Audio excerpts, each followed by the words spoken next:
Денеска поднесуваме конкретна иницијатива по собранието на Република Македонија.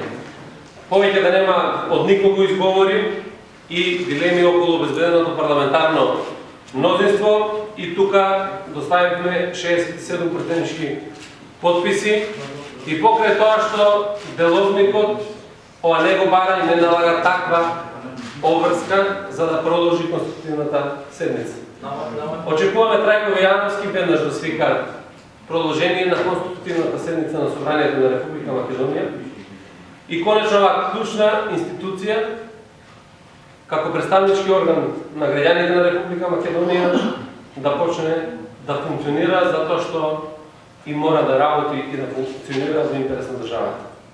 Прв чекор е изборот на председателот на собранието, кој што ќе го тргне и последниот неразумен аргумент на Иванов, кој што е должен да го даде мандатот за состав на влада на председателот на СДСМ господинот Заровски. Благодаря.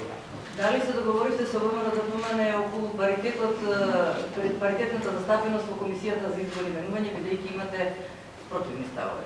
Денес ја поднесуваме оваа иницијатива. Очекувам дека претходно ќе се свика координативна седба на пратениците, односно пратеничките групи во собранието, на кој што ќе ги отвориме сите прашања за кои што треба да имаме разговор, договор и на крај да одиме на продолжување на седница. Според деловникот председател на собранието нема рок до кога да задржи продолжението на седницата. Мислите ли дека тоа ќе се Прво, ние немаме председател на собрание. Тоа е прва и основна работа. Втора работа, конститутивната седница е започната и за неја нема рок. Таа може веднаш да биде свикана и да биде продолжена со работата. И мислам дека на висина на одговорноста треба да биде секој пратеник, секоја политичка опција, најмногу еден поранешен председател на собранието и не сме во никој случај да става во заложност на институции на системот, со тоа и државата и граѓаните на Република. Дали веќе имате координатор на вашата пратеничка?